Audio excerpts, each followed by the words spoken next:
Book Theory Blue, or How I Learned to Stop Worrying and Love the Blue Beam. About book theory. Book theory states that your life is a book. Your story is written on the pages. In your story, the good, the bad, the successes and failures are simply the way the story is told. Your life and every treasured moment in it has already been written, and your experience is simply the reading of the book from start to finish. If it has an interesting twist or a good enough ending, it might just become your favorite book. This is my story, my book. It is a fictional account based on the real-life experiences of my life. FYI, pay close attention because things may not be quite what they seem on the surface. Rory Pendleton was a creature of habit, and his mornings always began the same way, with the ritualistic roll of a joint. As the sun kissed the horizon, casting a soft glow through his apartment window, Rory reached for his stash tucked away in a glass jar that read Purple Kush. With nimble fingers, he expertly crafted his morning indulgence, the sweet aroma of cannabis filling the air as he went downstairs to smoke his joint. When he returned upstairs, Rory reached for his laptop, eager to see what the world had in store for him today. His eyes widened as he scanned the headlines, a particular one catching his attention: former military personnel to testify about UAPs and UFOs before Congress. Intrigued, Rory clicked on the link. The video feed loaded, and Rory watched in rapt attention as one by one, ex-military officials told the reporter their stories, their voices solemn as they recounted their experiences with unidentified phenomena. They spoke of strange craft operating in ways that defy the laws of physics, of encounters that defied explanation, and crashed disks, non-human biologics, and an interdimensional aspect to the phenomena. As Rory listened, a thrill of excitement coursed through him. For years, he had been fascinated by the paranormal, delving into conspiracy theories and unexplained phenomena. But this was different. This was real people, tangible evidence, to be presented before the highest authority in the United States of America. With newfound determination, Rory plunged deeper into the world of UFO research. He scoured the internet for information, piecing together fragments of testimony and leaked documents. And as he did, a pattern began to emerge, one that hinted at a truth far stranger than anything he could have imagined. The dots had begun to connect like never before. Rory stayed awake till late in the night learning about the stories told of UFOs hovering over military installations with nuclear capability and how they would shoot beams down to deactivate nuclear weapons. How alien life may have been responsible for our development from proto-human apes to modern-day human biology through genetic manipulation, and how governments of the world cover up these accounts and deny the public the truth. After several hours of YouTube streams and TikTok clips, Rory drifted off into sleep. As the morning began with a cigarette and a joint, Rory smoked outside his apartment block, soon joined by his friend George, who shared a similar sense of humor that brought the two together over the years since COVID. "Morning, George. What's shaking today?" said Rory, impatiently waiting to update his friend on the news of the day. "Not much, Rory. Just working away," replied George. "You won't believe this, but apparently there are these top-secret clearance Area 51 type dudes that are going to testify before Congress in a few days. They are blowing the lid off of the UFOs, and we are going to get some truth," said Rory with excitement. "What, really?" replied George with disbelief in his demeanor. "Yeah, apparently they have crash disks and alien bodies, and all this shit is legit, like Roswell-type stuff," said Rory. "I don't believe in any of that stuff. I'll believe it when I see it," scoffed George with a smile. "What, really?"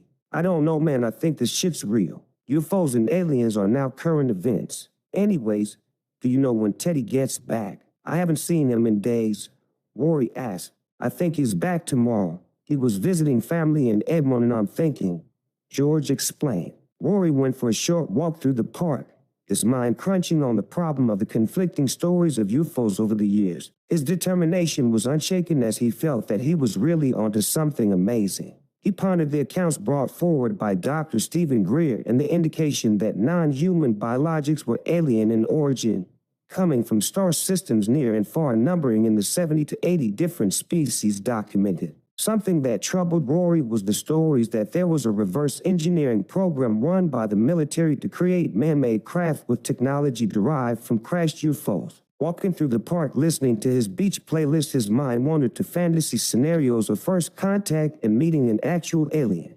Envisioning a saucer coming down from above on the summer grass of the park, he imagined the craft hovering 10 feet off the ground with a ramp extending down towards him. Out of the craft came an alien creature strange in appearance with 3 eyes, pointed ears, and a pair of antennae protruding from the top of its otherworldly head. The alien smiled at Rory as it walked up to him on the grass. Rory could hear the alien speak in his head saying, "Greetings, Rory." Rory answered this alien with the question, "What did you do earlier today?" To Rory, this question would tell him more about this entity than dissecting the specimen in a government laboratory. Depending on how the alien answered, it would give him a glimpse into the alien's psychology, and perhaps Rory could find out what the being did to pass the time and what it might have liked about the experience. Rory walked around the park for a while, feeling mellow and positive. After a quick stop at the coffee shop for an iced tea, he returned to his apartment to do some more research online. Hours passed as he skimmed through videos on the theories of the history of the universe, particle physics, simulation theory, and the holographic nature of reality. After a while, Rory turned off the television and fell asleep. In a dream, Rory was in the hospital sitting beside his father as he lay on the hospital bed days before his death. His father spoke to him. "I'm worried, Rory. I'm worried that there's nothing more after this life." His father had always been an atheist, as Rory was as well. "I have been looking into it, Dad, and I think it's possible that there's more. I've been watching videos, and I think there might be something to the afterlife that we don't know, Dad," Rory said, trying to comfort his father. "But you will find out before I do, Dad. I hope that you're waiting for me there," Rory said with tears in his eyes. His father gripped his hand and without a word squeezed his hand tightly. "I love you, Dad," Rory wept. About paradigm theory. Everything you perceive to be true or false equates to a paradigm in your mind. The idea that our beliefs are shaped by paradigms is certainly a compelling one. Paradigms, in this context, can be seen as the overarching frameworks or models through which we interpret and understand the world around us. These paradigms are influenced by numerous factors such as culture, upbringing, education, personal experiences, and so forth. It's true that our beliefs often align with the paradigms we hold, as these paradigms serve as the lenses through which we filter and make sense of information. However, it's also important to acknowledge that paradigms can shift and evolve over time. New experiences, knowledge, or exposure to different perspectives can challenge and potentially alter existing paradigms. So while paradigms do play a significant role in shaping our beliefs and understanding of the universe, it's not necessarily the case that they are fixed or immutable. Our minds have a remarkable capacity for adaptation and growth, allowing us to continually refine and expand our paradigms as we encounter new information and experiences. FYI, this is pretty sound science about how you believe what you believe. This is how your brain works. Rory Pendleton. Rory woke up and twisted up a joint to go outside for smoke. As he walked to the front of the building, he could see George already smoking and joining him. The summer morning sunshine kissed his cheek as he lit up a parole and had a cigarette. "Good morning, guys," said Teddy, walking up behind them. "You're back," replied Rory. "How was your trip?" George said. "It was good. Saw some family. I got some gin from a family member who owns a distillery. I'd like to get together with you guys and we can open the bottle," Teddy exclaimed. "How's tonight work for you guys?" "I'm not working, so any time is good for me," Rory inquired. "Works for me," Teddy said. "Me too," George added. Rory walked around the park path and enjoyed the day when in the afternoon he got a text from Barry. Subtexted Barry, a longtime friend of nearly 15 years, a trusted friend and a colleague from back in the day. "Just going for a walk," replied Rory. "I'm going to be in the area later tomorrow. Did you want to spark one up with me?" Texted Barry in response. "Sure, sounds good, Lyle," Rory replied. As the sun went down, Rory went up to George's apartment joined by Teddy and his wife Sue. "Hey guys, welcome. Come on in," said George. Teddy held up a clear bottle of gin and said, "Thanks for having us. This is the finest gin in Canada, I promise." Rory took off his shoes and settled down at a long wooden table with 6 stools around it. The party began having a few glasses of gin. Sue and George ended up on the balcony having a private conversation when Teddy and Rory stayed at the table. "I've been following the UFO stuff that's been going on the web this last week," said Rory. "What are you talking about?" asked Teddy. Yeah, there's going to be a hearing before Congress in the states that's going to reveal all the UFO shit that's been going on since Roswell, explained Rory. Apparently they have at least 9 crash disks. Alien bodies have been recovered. There is a reverse engineering program, and people have been off to keep this secret. Rory elaborated. Basically, the human species has been genetically spliced some 200,000 years ago by aliens, and all this is being kept secret from the public probably for some horrendous reason, elaborated Rory. Rory continued telling Teddy all of the different accounts that he had heard of in strong UFO cases from his searches on the internet. As the night went on, the two talked about what this all could mean.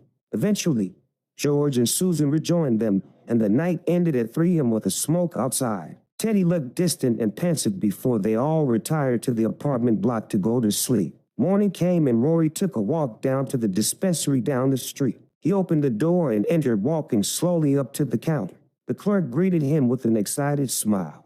"Hey, Rory, it's been a weird morning. Everyone that comes in here is talking about aliens," the clerk exclaimed. "Yeah, it's the whistleblowers from the government coming up soon. I've been into UFOs for a long time, and I never seen anything this solid of a movement in the topic," Rory replied. Rory talked with the clerk and collected his purple kush, then walked back to the apartment block, sitting down on his favorite rock in the sun. As Rory lounged on his customary rock outside the apartment building, his usual spot, and then George joined him. The trio engaged in easy banter, navigating Rory's unique brand of humor and exchanging updates on daily activities.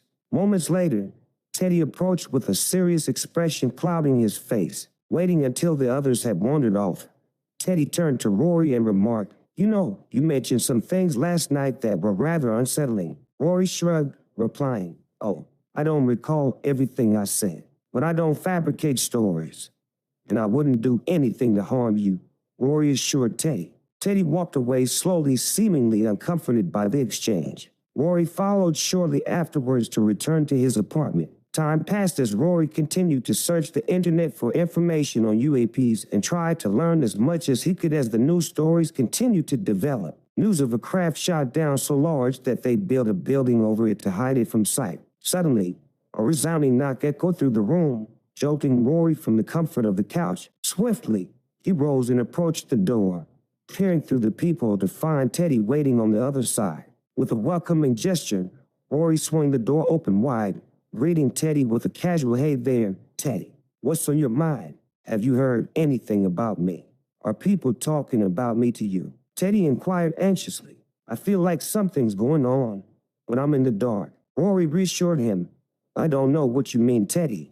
If something happened, I would talk to you because you are my friend. I don't really care what someone else would think about you." Teddy turned to reluctantly return to his apartment down the hall. Rory sank back onto the couch, perplexed by the unexpected visit. Was this paranoid Teddy was experiencing or something more? Was this some covert operation, akin to a scene from a spy thriller? It took an hour of deep breaths and calming thoughts before a text message interrupted his ponderings. Barry's message lit up his phone screen. "Hey man, what's the plan for later? I'll be around your area and thought we could hang. Count me in, anytime works." Rory replied promptly. An hour later, another text buzzed in. "I'm downstairs," Barry announced. Rory secured his door and descended to meet Barry outside. A mischievous grin adorned Barry's face as they greeted each other. "Hey, what's up?" Rory asked. "Not much. How about you?" Barry responded. Rory launched into his latest fascination. "I've been delving into UFO research online. It seems there's a congressional testimony scheduled for next week, revealing details of crash disks and even alien bodies, all under oath. It's pretty mind-blowing shit." "That's intriguing," Barry acknowledged. "But it all sounds a bit far-fetched, doesn't it?" "No, trust me. This is groundbreaking," Rory insisted. "It's been under wraps since Roswell, but now it's finally surfacing." Barry remained skeptical. "I don't buy it. How could aliens travel here? It defies logic. Who knows what kind of technology they possess? Maybe it's beyond our comprehension," Rory speculated. Their discussion continued as they strolled, eventually parting ways near Rory's apartment, each lost in their own thoughts. Rory was taken aback by another unexpected knock at the door. Opening it, he found Teddy standing there, his expression twisted in anger. Are you behind those threats against me? I'm getting email threats. Teddy accused, his voice fraught with panic. I'm facing a defamation lawsuit, and somehow you're connected. Rory's confusion deepened. I have no idea what you're talking about, he protested. Teddy's tone turned ominous. If you're playing games, you're dumb. Rory's face flushed with shock. I have nothing to do with this. I don't even know your last name. If you think this has something to do with me, I advise you to sever all ties with me. Starting now, if I see you, it's hi Ted, bye Ted. Talk about a movie. Teddy walked down the hallway back towards his apartment. He turned to look back as the door to Rory's apartment closed shut. Rory shook with fear as thoughts raced through his head. How could this be happening? Who was behind the attack on Teddy? Was this happening because of the conversation about UFOs? Was someone listening to their conversations? Could this happen to me next?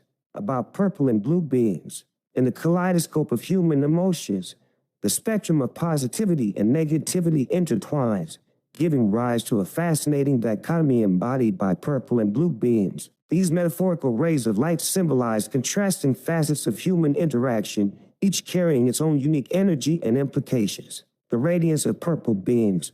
Purple beams emerge as beacons of positivity, suffused with an aura of authenticity, empowerment, and possibility. Symbolizing genuine optimism and resilience, these radiant rays inspire hope, foster connection, and uplift spirits. Unlike their counterparts, purple beams possess a heightened potency, capable of catalyzing transformative change in individuals and communities alike. They represent the essence of human potential, encouraging growth, and instilling a sense of purpose and belonging. The shadow of blue beams. In stark contrast, blue beams cast a shadow over the landscape of human interaction, embodying negativity, cynicism, and manipulation. These metaphorical rays emanate a sense of coldness and detachment, lacking the warmth and sincerity associated with genuine positivity. Blue beams may be wielded by individuals with ulterior motives, seeking to deceive, control, or undermine others for personal gain. Their subtle influence can erode trust, sow discord, and perpetuate cycles of conflict and misunderstanding. In short, a sarcastic joke is a purple beam tinted blue, while someone acting disingenuously to take advantage of somebody can be described as a blue beam tinted purple. Just kind of FYI, purple beams have gotten me out of a lot of tricky situations in life. You may want to give it a try. Rory Pendleton. In the realm of dreams, Rory found himself transported to a haunting scene, the hospital room where his father lay frail and fading. Tubes snaked from his nose, the only tether to life. Rory, consumed by a mixture of love and despair, clutched his father's hand tightly, refusing to let go. With each labored breath, his father's gaze met Rory's, and in a fragile whisper, words struggled to escape his lips. You're my hero, his father spoke. I love you, pal, Rory said back to his dying father. As the first rays of dawn filtered through his window, Rory stirred from his slumber, feeling the pull of another day beckoning him forward. Descending the stairs of his modest abode, he embarked on the familiar routine that marked the beginning of his quest. Today, however, held the promise of deeper exploration, a plunge into the murky depths of the enigma that consumed his thoughts. With a sense of purpose tingling in his veins, Rory indulged in his rituals, seeking clarity amidst the haze of smoke that enveloped him. Igniting a joint and lighting a cigarette, he ventured into the serene embrace of the park, a sanctuary where his musings found solace in the embrace of nature. As his footsteps traced a path through the tranquil expanse, Rory's mind delved into the labyrinthine corridors of his contemplations. The allure of Hollywood's elite and the titans of the music industry danced tantalizingly at the periphery of his consciousness. These figures, draped in the trappings of fame and influence, held sway over the collective imagination, their every move scrutinized and dissected by a captivated audience. Yet, beneath the glimmering facade of stardom, Rory sensed a deeper current coursing through the veins of these luminaries, a narrative woven with threads of intrigue and shadowy machinations. What drove these icons of the silver screen and the airwaves to lend their voices to political opinion, grassroots movements, and the opinions expressed in the official narrative? What motivations lurked behind the carefully curated personas they presented to the world? With each step, Rory's thoughts spiraled ever deeper into the abyss of speculation. Were these celebrities mere pawns in a grander scheme, manipulated by unseen forces that pull the strings from behind the scenes? Or did they willingly embrace their roles as conduits of influence, weaving a web of illusion to shape the perceptions of the masses? As the sun climbed higher in the sky, casting its golden light upon the verdant landscape, Rory found himself consumed by a relentless drive to uncover the truth. For in the shadows of fame and fortune, he sensed the faint whispers of a conspiracy waiting to be unraveled, a puzzle whose pieces lay scattered amidst the glitz and glamour of a world veiled in secrecy. Rory took a walk to the neighborhood courtyard, a place where neighbors gathered to play chess and socialize. Rory had often visited the courtyard in the previous weeks, but today there was a new person sitting at the bench across from the seat he usually claimed. This man, older and frail in appearance, stared at him with brilliantly blue eyes, like the eyes you might see on a husky. Rory greeted the gentleman and asked, "Wow, you have really pretty eyes. Are they natural or contact lenses?" "They are my natural eyes," the man explained with a strange grin. There was something about the man that unsettled Rory, a sense that something was not quite right with this figure. Was this suspiciousness, wisdom, or paranoia? Rory treaded the conversation carefully. "I haven't seen you here before. Do you come here often?" Rory asked with apprehension. "I come here almost every day. I'm Rupert," the man explained. "Do you live around here?" "I live down the street." Rory elaborated. "I just came here to soak up the purple beams." "Purple beams?" the man inquired. "What is that? I've never heard of it." Rory spoke carefully. "Purple beams are imaginary beams of positivity that I project on people I meet. They change the way I react to people to see them in the most positive light. I started out projecting them on people I like, but soon realized that projecting them on people that disliked me made me react more positively to negative situations." "Interesting. So what if someone does something that harms you? Do you deny them purple beams?" the man inquired snidely. "Well, at first I tried doing that, but it became more work to remember who gets a purple beam and who doesn't, so I came up with a solution to that problem," Rory stated. "So what was the solution then?" the man asked with a short temper. "I projected purple beams on everyone on Earth, and then I found a button in my head that turns off purple beams, and I busted it. Now everyone gets a purple beam, whether they are good or bad." "Sorry, everyone gets a purple beam," Rory explained. Rory and the man continued their conversation, talking about society, religion, and philosophy, especially about Socrates and the allegory of the cave. With every discourse, Rory got the feeling the man was being negative in his responses. Rory realized the man was continuously using blue beams on Rory. After a while, Rory excused himself and walked down the street towards home. In his mind, he reflected on his conversation with the man. He began to realize there was something very off with this man. Then it occurred to him, this man, Rupert, was an alien. About the creation of the universe, the big idea theory. The universe and everything in it can be broken down into smaller elements that make up the matter and energies that drive the world that we perceive. When we dive down into smaller and smaller scales, we find molecules and atoms, quarks and strings, etc., until we get down to the Planck length level. At this scale, everything is made up of energy or vibrations and is just really information, or if you will, consciousness. When we macro up to human scale, you, me, the floor we may be standing on and everything we perceive is really made up of consciousness. If we expand to the scale of the universe, all is entirely made up of consciousness in the mind of God. The Big Bang Theory in science describes everything coming from nothing. The only thing that comes from nothing into creation is a thought or an idea. So, I propose that instead of there being a Big Bang, there was a big idea that cascaded into the universe we see. Just FYI, there is nothing in science that we know of that disproves this theory. All pretty sound thinking from what I understand. Rory Pendleton. Rory roused from slumber, walling a joint in anticipation. It marked the day of the congressional hearing featuring UFO whistleblowers.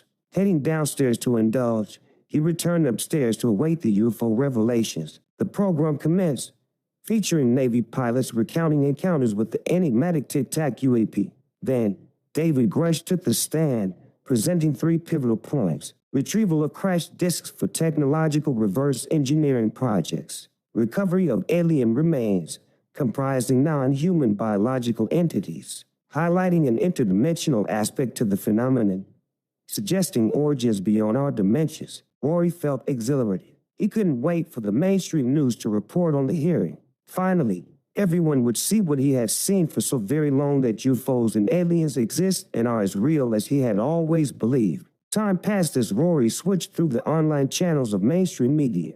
Nothing showed up on the news. Nothing.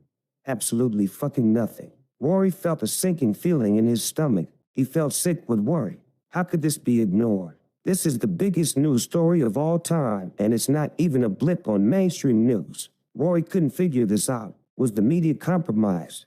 Was the story being crushed by advertising agendas? Politicians? How? Rory knew what he would do, but it was risky. He needed to connect the dots. Paranoia works like this. Your mind makes connections between things that don't necessarily belong. However, if things do belong in a pattern, marijuana can increase this ability. This problem needed a game of connect the dots. This was going to take weed. Lots of weed. Rory methodically rolled joint after joint, each one contributing to a steady stream of THC coursing through his system. As the familiar haze settled over him, his mind became a kaleidoscope of swirling thoughts and possibilities. With each exhale of smoke, he delved deeper into the labyrinth of conspiracies that might explain the baffling absence of UFO news coverage. His thoughts ricocheted from one possibility to the next, drawing connections between disparate entities.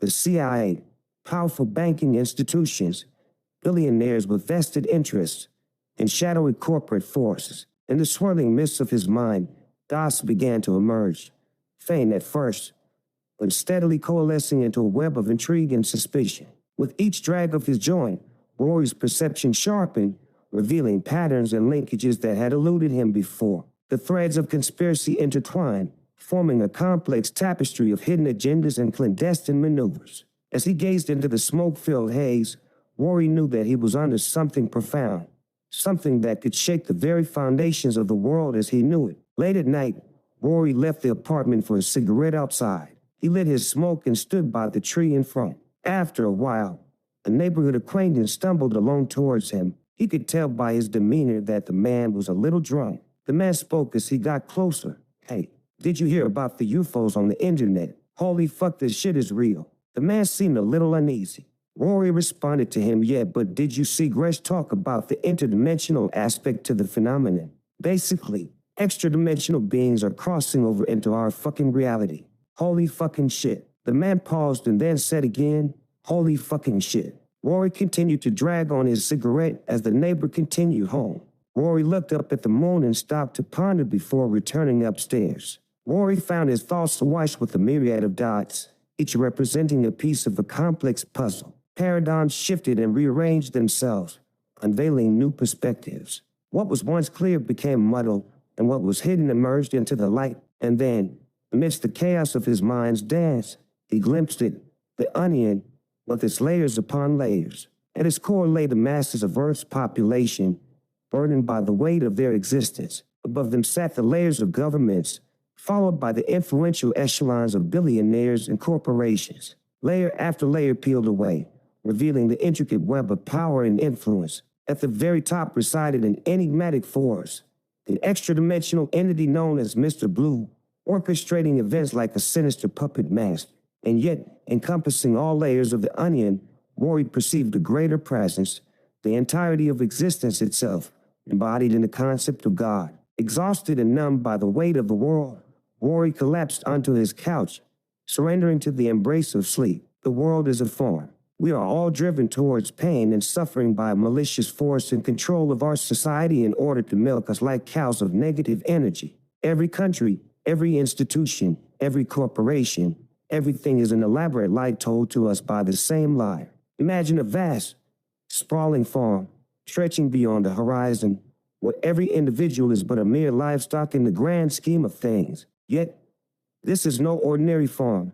It is a sinister realm where the crops harvested are not of nourishment, but of pain and suffering. At the helm of this malevolent operation is Mr. Blue, a puppeteer orchestrating the symphony of misery that permeates every facet of society. Like insidious tendrils, this force weaves its influence through the veins of power, manipulating governments, institutions, and corporations alike. Each country is but a fenced-off pasture, its inhabitants unwittingly herded towards their own anguish. Every institution is a carefully crafted facade, concealing the true intentions of those who pull the strings. And within the labyrinthine corridors of corporations, souls are harvested for their negative energy, squeezed dry like ripe fruits of despair. Yet, amidst this bleak landscape, there are whispers of rebellion of those who refuse to be mere cattle to the whims of their oppressors. They seek to unravel the lies, to break free from the shackles of manipulation, and to reclaim their sovereignty from the clutches of tyranny. Rory awoke from a bad dream. He got up and went to have a shower. The hot water hit his skin, shaking off shivers of cold sweat. Slowly, his memory returned to the previous day's realization. He turned off the water and stood still. Rory let out a quiet scream. Fuck. After a few minutes, he calmed down enough to get dressed and collect himself. He looked at the cannabis jar and walked past it on the way out the door. Rory walked out front of his building and continued to walk through the park. What was he going to do? There was nowhere to run to, no place to hide. He couldn't tell anyone about what he had discovered. He was alone.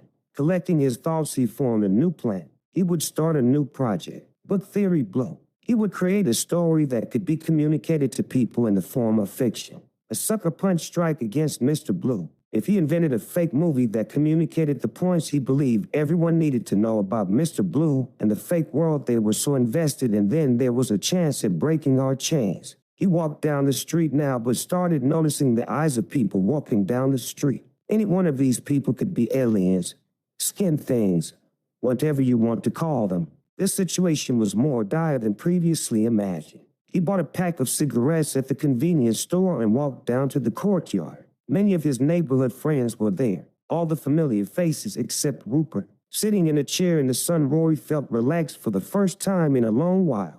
But then something happened that was quite unusual. A reporter from the local newspaper walked into the courtyard. He introduced himself and asked if anyone had any ideas to improve the neighborhood. He walked around asking for anyone to contribute anything. Rory sat silently looking at his feet while the others gave input to this newspaper man. The reporter looked at Rory and inquired if he had any ideas for him. Rory sat silently until the man went away. Once he did, Rory turned around to leave. He was under the suspicion that the newspaper man was a trap to get him to talk, maybe expose himself in some way. About 8 feet from behind Rory was a friendly Canadian bicycle cop straddling his bike and looking right at Rory from behind dark sunglasses. Paradigm shift. Rory got the chills and stood there motionless. The bike cop began to pedal his way out of the courtyard. Once he did, Rory walked with haste back to the apartment building. He entered and waited by the elevator until it opened. Once it did, he took the lift and got off to return to his apartment. When he got off the lift, he saw that Teddy was standing outside his door.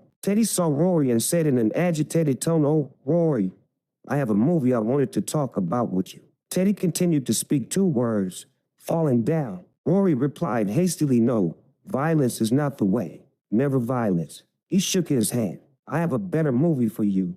They Live. Love it. Favorite fucking film. Live the dream." Rory then quieted his tone and continued. "My advice to you is to live off cash. Never get in debt. Try to live small. Never get involved." As Teddy walked back down the hall to his apartment, Rory unlocked his door and entered his suite. Thoughts raced through his head. This shit is everywhere now. What happened to Teddy to make him think of violence? What are others experiencing out there? I can't be the only one, can I? Is there a war on between God and Mr. Blue? The world is full of pieces all tinted blue with a few tiny purple pieces. If there is a war on, Mr. Blue seems to be winning. I'm not down with that. After a while, Rory felt despair creep in. There would be no way for him to live his life free again. He had bumped up against the boundaries of unreality, and Mr. Blue would never forgive him, never forget. Life would be a punishment from here on out. Rory placed his wallet on the table in front of him, pulled his phone out and put it down. He emptied his pockets and took his keys and placed them on the table as well. Then Rory picked up a pen and wrote on a piece of paper by his computer. On the paper he wrote, "Dear Mr. Blue, I have a purple bean for you too. Always." Then Rory walked out of his apartment, leaving the door unlocked. He walked down the street, never intending to return to his apartment again. He walked down to the downtown east side, trying to collect his thoughts. All of the downtrodden people in the area of desperation surely could be a good place to hide from Mr. Blue's influence. He sat in the grass in front of the church where some homeless people sat. Rory sat down and said hello and tried to see if the homeless angle was something he could do to escape from Mr. Blue. Maybe it was a good place to try and purple up the world a little. As he sat there, every 10 minutes a dispute would break out and turn nasty. It was only a matter of time before a police officer would ask him for identification. That couldn't happen. If he was detained by the cops, they would get his name and he would inevitably end up in a psych ward. That couldn't happen. Rory continued walking. He walked down the street coming to a park. Maybe he could live as a drifter, going from place to place, always on the run. Rory lay down in the grass of a public park. He shut his eyes and tried to think how he could make anything work. All possibilities escaped his mind. He came to a conclusion. It's over. You're done now. End this torture once and for all. Rory thought of one thing, the gravel bridge. Rory got up and began walking. As he crossed the streets of downtown Vancouver, he moved hastily. He wondered if someone would try and stop him from getting there. Every police car that passed Rory dropped his head down. He passed street after street until he got to the base of the bridge. Rory walked up the pedestrian ramp and wandered to the midway point of the bridge. Looking over the edge, Rory felt nothing but purpose and saw that there was a clear path to the waterfall below. No boats underneath him. Nobody that could get hurt. He climbed over the edge without hesitation. Then he was falling. His perspective went out of his body. He watched as his body fell from above. Then he hit the water with a smack. Blackness. Rory could not feel his body. He had not a mind or thoughts. All was peace in an endless, formless void.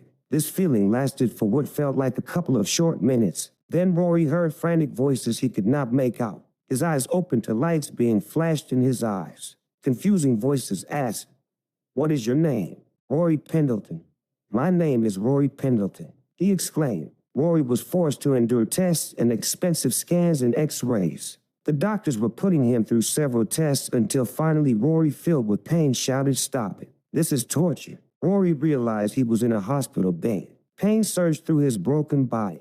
He was foggy-headed and disoriented when a nurse came up to him. "You are in the hospital, and you have been certified," the nurse explained. Rory was transferred from hospital ward to hospital ward on different floors, finally ending up on the physical trauma ward. Suspicious still about Mr. Blue and his influence. Was there going to be a problem with skin things in here too? Rory would be very careful. After a few days, the nurse came by and asked Rory if it was okay to let his mother know he was here. Rory thought about it carefully before saying yes. After a few minutes, a familiar face walked slowly into the room. It was Rory's mama. She had a look on her face of love and compassion. She walked up to the bed and reached out to hold Rory's hand. "Hi, Mama," Rory said to the most important person in his life. "Oh, Rory, how are you doing, dear? What happened to you?" "I don't know, Mama. I just am very tired and I wanted to see Dad," Rory replied with tears in his eyes. Rory's mother squeezed his hand lovingly. For the longest time, she held his hand. "I want to stay in the apartment. Is there anything I can do to get in?" inquired Mom. "The door should be unlocked. You'll find my wallet and keys in there along with my phone. Also, you can ask my neighbor Ann for any help you might need, Mom," Rory explained. After a short while, his mother left to go back to the apartment. Rory spent the rest of the day getting test after test, scans, and x-rays over and over. The next day in the morning, a friendly doctor showed up beside Rory's bedside. "Hello, Rory. I'm Dr. Watson. I just wanted to inform you about some of your injuries. Do you know what a concussion is?" the doctor asked. "Oh, that's when the sensitive, squishy part of your brain bounces over the super shock absorbent and springy inside of your skull. Yeah, you get the idea. So yes, you suffered a concussion and your nerves stretched, leading to paralysis of your arm.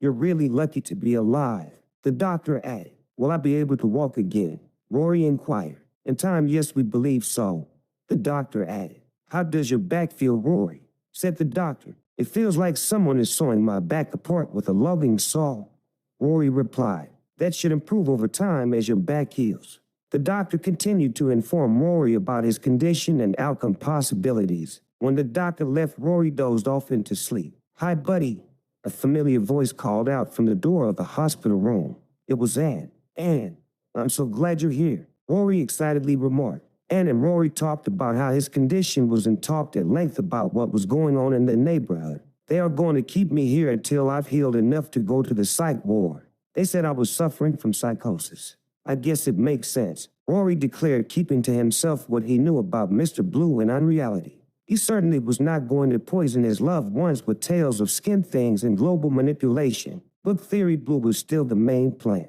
Rory thought of ways to promote the movie. Word of mouth wasn't really going to do the trick. He thought that this would take a multi-part plan. Perhaps creating a website for the movie going over the main elements, Mr. Blue and unreality, aliens walking among us, the true origins of humanity and our place in the world, and extra-dimensional creatures. Also a site for selling t-shirts promoting the main concepts of the movie. A shirt popped into his imagination to start with. It was the image of a happy face with 3 eyes, 2 pointed ears, and antennas on its head, putting a happy, friendly image of something terrifying to add a little sugar to the medicine. Underneath the happy face, he thought "They Walk Among Us" could be scribed in letters below. No, too scary and weird. Stay purple, my friends.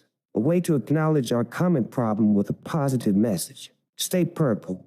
Stay positive no matter what. The weeks passed with visitors and doctors, physiotherapy, and learning to walk again. Rory's left arm was still dead weight, but he was determined not to get any surgeries. He could use his hand, but had to grab the wrist with his right hand to move it around. Eventually, after he was able to walk without falling and most of his injuries had begun healing, he was transferred to the psych ward. About unreality. In our world, there exists a collective unreality that we all share in common. It is what everyone knows to be true about a particular subject, whether it be the speed of sound or how a government operates, or what is possible and what is not possible, as well as what is true and what is false. In order to maintain control over a massive population, the news and media are used extensively to advance and update the narrative of unreality. When an idea is to be promoted, a tagline will be disseminated over as many channels as possible to repeat the same message to the public over and over again. Depending on the importance of the narrative, the information or disinformation could be pushed and broadcast for months until the hypnotic effect takes root and sets the paradigm firmly. After the message has been imprinted on the public, anyone differing from the accepted norm will be cast out of conversation on the topic whenever they stray from the accepted narrative.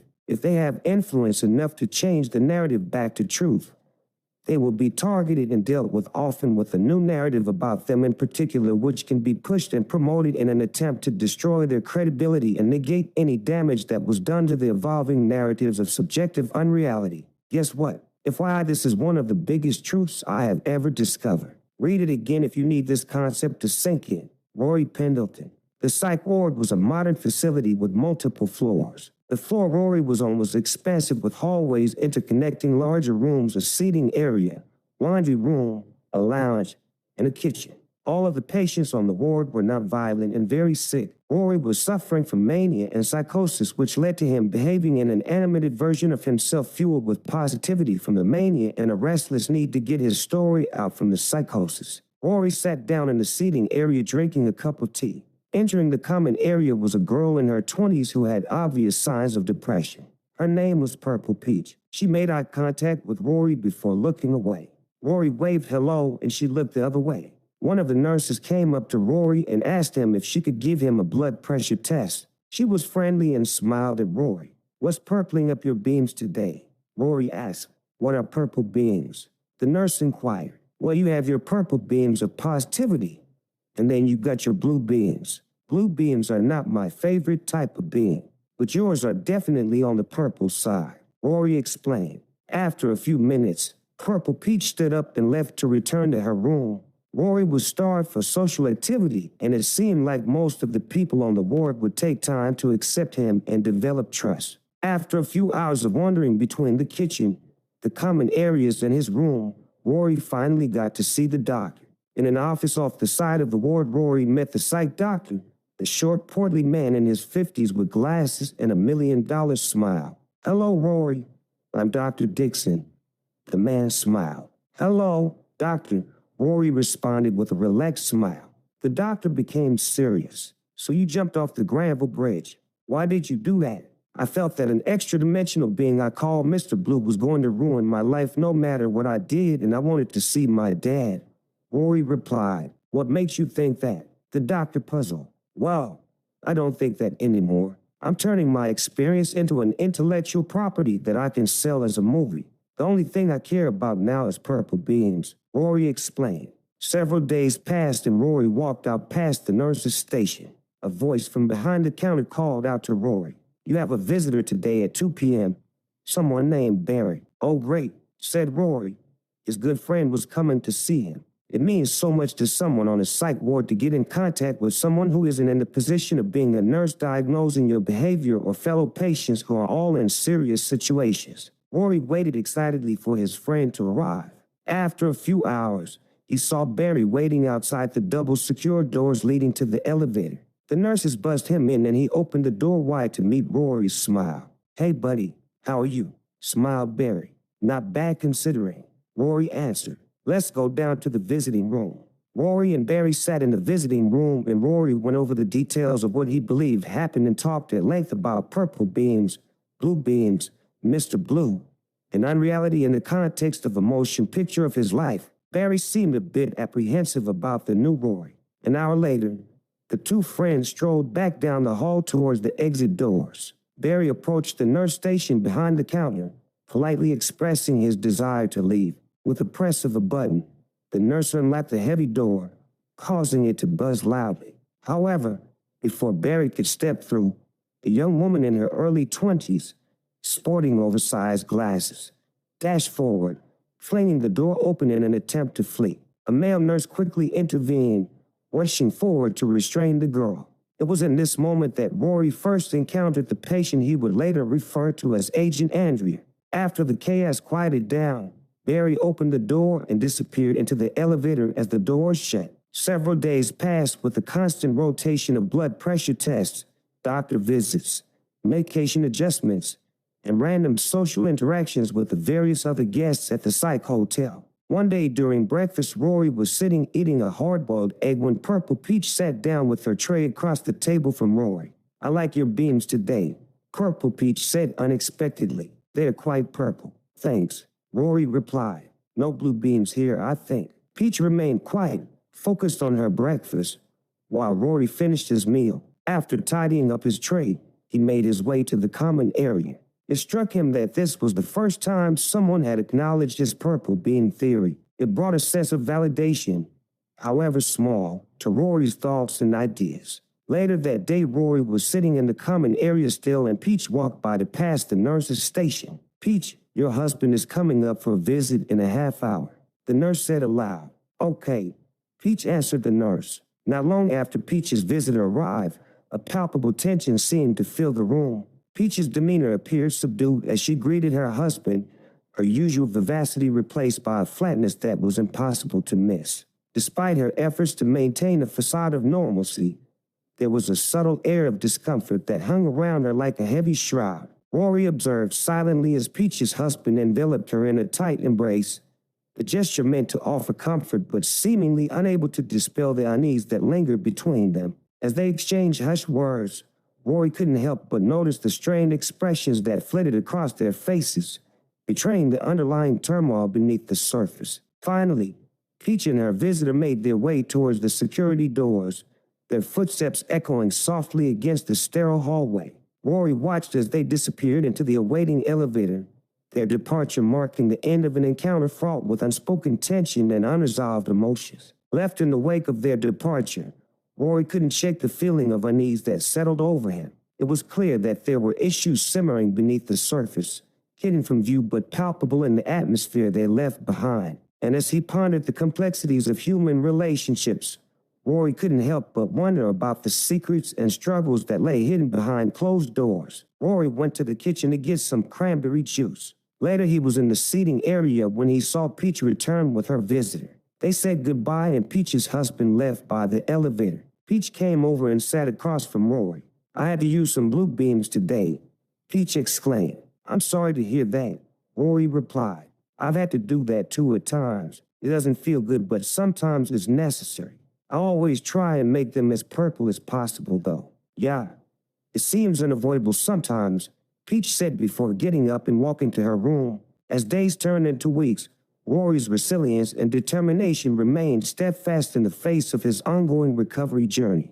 Despite the slow progress, he could feel his body gradually healing, each day bringing a small improvement in the functionality of his weakened arm. Specialist doctors made regular visits, conducting thorough tests and scans to monitor his progress and adjust his treatment plan accordingly. Changes in medications were made in hopes of facilitating his recovery further. However, the monotony of the daily routine began to take its toll on Rory's spirits. The constant cycle of treatments, therapies, and medical evaluations weighed heavily on him, threatening to dampen his resolve. Yet, amidst the challenges, Rory found solace in his inner strength and resilience. He focused his energies on harnessing the power of positive thinking, using his imagination to conjure up visions of vibrant purple beams enveloping him in a protective core of resilience. With each passing day, Rory's determination to overcome his circumstances grew stronger. Despite the setbacks and frustrations, he refused to succumb to despair.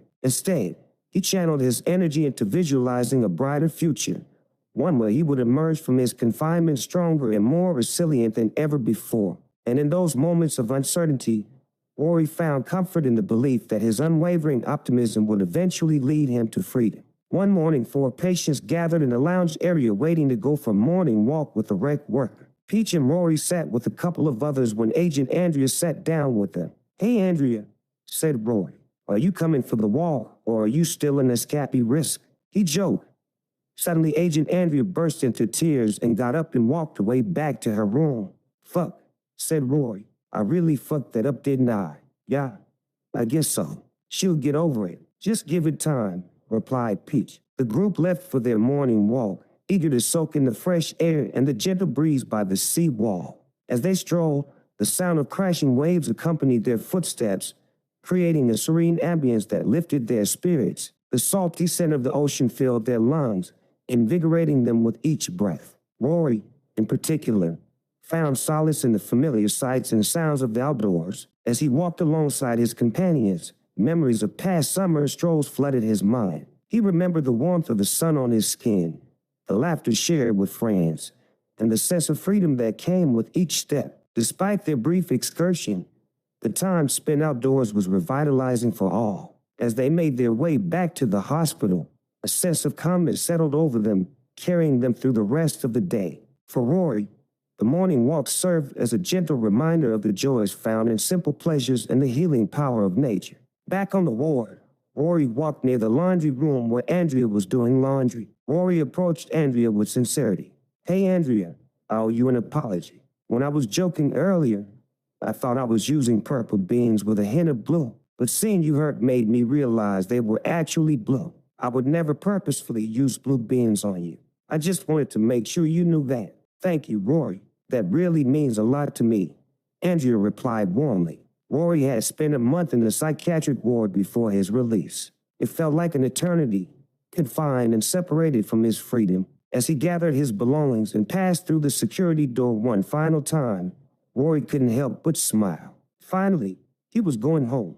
Despite the challenges, his arm was slowly regaining function, sparking hope that one day it would fully recover. The awakened and the asleep, a reflection on consciousness and awareness. In the realm of human existence, there is a profound difference between those who are awakened and those who remain asleep. The awakened individuals are those who possess a heightened sense of awareness and consciousness. These individuals are introspective, constantly questioning, learning, and evolving. Their awakening often stems from a deep inner journey, characterized by introspection, self-discovery, and spiritual exploration. The asleep are characterized by a lack of awareness and consciousness. They navigate life on autopilot, driven by habit, routine, and societal expectations. Their perception of reality is clouded by distractions, illusions, and superficial pursuits. The awakened are often elites and in positions of power, understanding hidden truths about the world that we live in.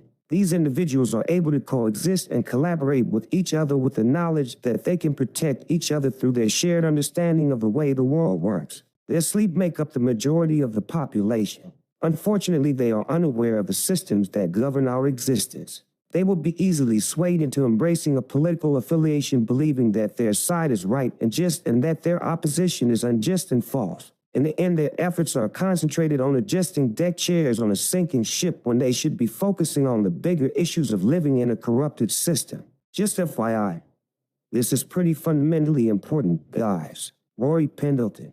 Rory got out of the cab at his apartment, a bag of clothes in his left arm, barely able to hold it up with a shaking, paralyzed bicep. He walked up to the door and flashed his key fob at the sensor, opening up the front door with a buzz. He walked slowly inside the lobby and into the elevator. He got off on the 4th floor and gazed down the hall towards Teddy's apartment. Teddy had moved out into a house with his wife, Rory had been told. It gave Rory a feeling of relief. Opening his front door, he walked into his apartment. It felt like the dream of a life that was already dead. He put his clothes away and sank onto the couch. The apartment was tidy, all organized and neat thanks to Anne, as she had gone through and cleaned the entire apartment and organized everything into tidy bags. The television was not hooked up anymore and would remain this way. Rory was off television and movies for good. They represented a world that no longer existed for him. Rory went to the grocery store for some provisions. When he returned back, he got a text message from George.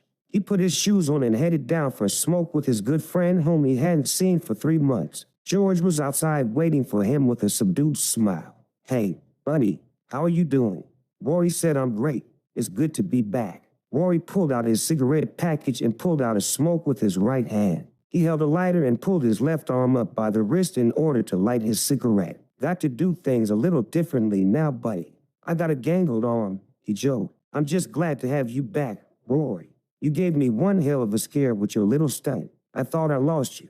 Tears welled up in his eyes. The two smoked a cigarette and stood there catching up for 20 minutes. When Rory got back upstairs, he sank into his couch. His mind suddenly stirred with memories coming flooding back. The UAP whistleblowers, Congress, Roswell, Bob Lazar, COVID, Teddy. He was pissed off. Most of his anger was focused on Mr. Blue.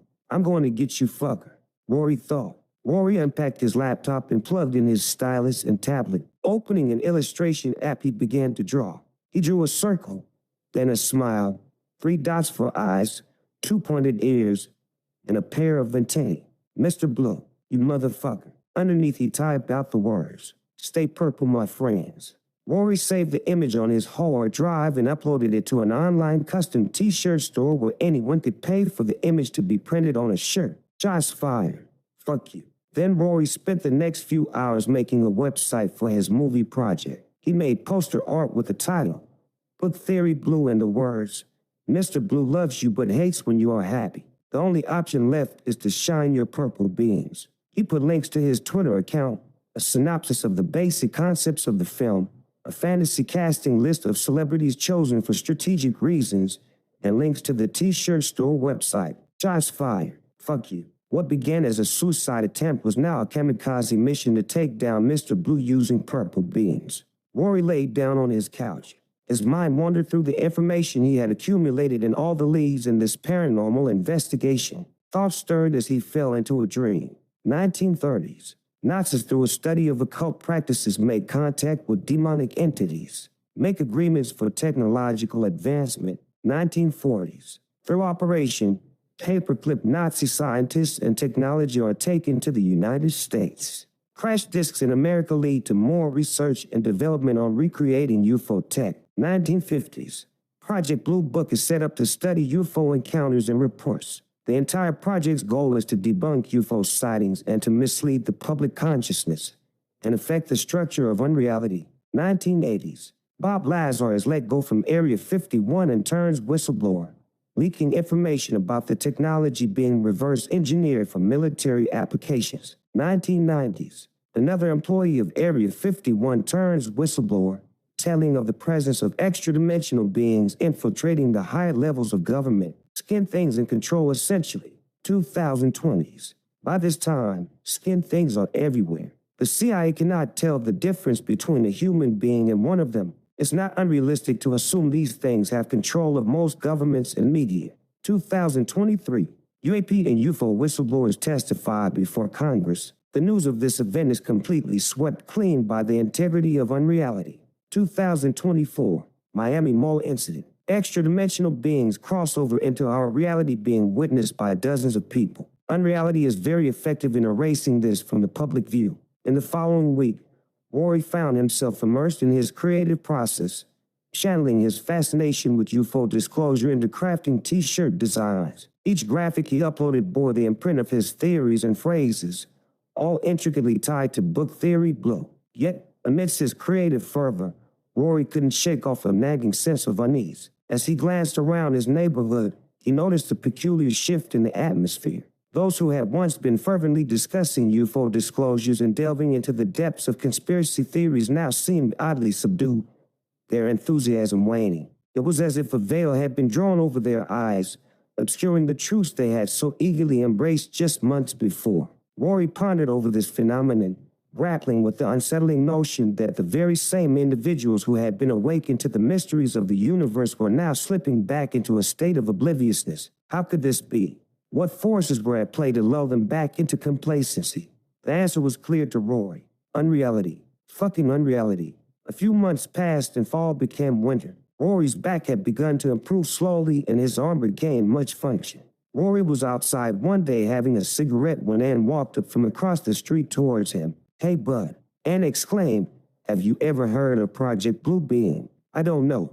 What do you know about it?" Rory responded. "Somebody I work with was talking about it and I thought of your purple and blue beams." Ann remarked, "They said it was some government conspiracy that was going to take a bunch of back-engineered UFOs and blow up a bunch of cities in a fake alien attack or a fake rapture or something." Rory responded playfully, "Well, that sounds like a pretty blue beam to me." And looked at Rory and squinted. "Is that what purple beams are about?" Rory confessed, "When I was sick, I thought that I needed some way to get the message out, a way to communicate that the only thing that can defeat negativity is positivity. If they tried to pull a maneuver like Project Blue Beam, I wanted a way that people could realize that if we all stand together, we cannot be controlled. A purple beam is the only thing that can defeat a blue beam, even if it is Project Blue Beam, or a media deception, a false flag attack, a propaganda campaign."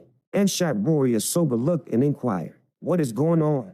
Is any of this real?" Rory replied, "I don't know. All I know is that UFOs exist and we are being denied the truth." Rory continued, "In a global 1939 Germany type situation, I would make a website for a fake movie to pass underground messages. I would make t-shirts that lead people back to the website. I would make a Twitter account that links to important evidence of the cover-up and control mechanism of tyranny. I would resist. I would raise awareness. I would shine a purple beam and never turn it off." And remarked to Rory, "You do know you're fucking crazy, right?" Rory smiled and looked Ann in the eyes. "Oh, yeah, I definitely know that. Book theory blue. Shots fired. Fuck you."